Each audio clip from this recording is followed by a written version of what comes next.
Oke baik, Assalamualaikum warahmatullahi wabarakatuh. Kenalkan, nama saya Zeki Rafael Merekel dengan NIM 11 2023 satu. Di sini akan menjelaskan untuk membuat jurnal yang dari PPT pendahuluan, judulnya yaitu analisis kemampuan algoritma KNN, Random Forest, Decision Tree, dan SVM untuk mendeteksi fraud dalam aplikasi kartu kredit, sebuah kajian uji. Jadi untuk paragraf pertama, jadi di paragraf pertama ini saya mengambil seperti latar belakang. Terus ini saya menampilkan data juga survei fraud 2025 untuk Indonesia. Saya mengambil dari ACFE Indonesia chapter. Di sini uh, ada frekuensinya. Jadi yang paling besar itu korupsi dengan 47,6%. Terus penyalahgunaan aset sebesar 40,2%.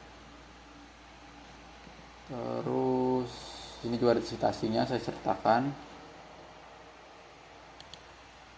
Untuk paragraf kedua, jadi sini saya menunjukkan penelitian terdahulu yang membahas tentang fraud ini menggunakan machine learning. Jadi di sini ada algoritma KNN, Decision Tree, Supervision, dan Random Forest yang diambil dari penelitian terdahulu. Jadi di sini ada citasinya, diambil dari jurnal mana seperti itu.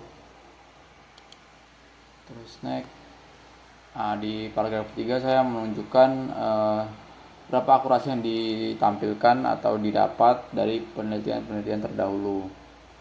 Jadi di sini KNN yang pertama mendapatkan akurasi mencapai 94%. Jadi ini hasil ini saya dapat dari jurnal ini atau referensinya, yang dimana mungkin datasetnya berbeda-beda dari setiap jurnal yang menunjukkan akurasi di sini. Jadi kita tidak bisa jadi ambil patokan, tapi mostly memang saya bandingkan beberapa jurnal, hasilnya kurang lebih meskipun datasetnya mungkin berbeda.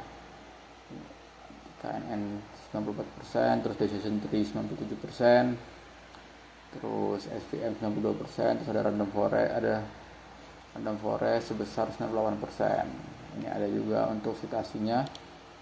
Terus paragraf utama, jadi fokus utama dari jurnal yang kita bikin ini itu adalah melakukan analisis komparatif terhadap kinerja 4 algoritma machine learning. Jadi kita melakukan analisis terhadap kinerjanya melalui penelitian terdahulu yang tadi disampaikan di paragraf atas. Jadi kita seperti membandingkan metode yang digunakan dan lain-lain seperti itu. Terus kita mencari performa algoritma atau keunggulan masing-masing dari algoritmanya. Next, paragraf kelimanya, di sini sama seperti kurang lebih paragraf keempat tadi. Jadi kita untuk mengukur kinerja dari para peneliti di atas atau yang sudah pernah dibuat, kita evaluasi secara spesifik seperti meninjau tingkat akurasi yang dihasilkan, terus karakteristik datasetnya gimana, serta penerapan algoritmanya gitu-gitu. Jadi dari perbandingan itu kita nanti bisa mendapatkan kelebihan dan kekurangan masing-masing algoritma dalam proses deteksi fraud.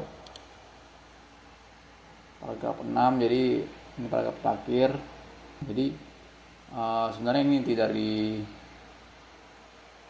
paragraf pendahuluannya. Jadi intinya adalah kita menganalisis penelitian terdahulu, terus kita membandingkan hasil-hasil dari akurasinya, terus penggunaan datasetnya dan lain-lain.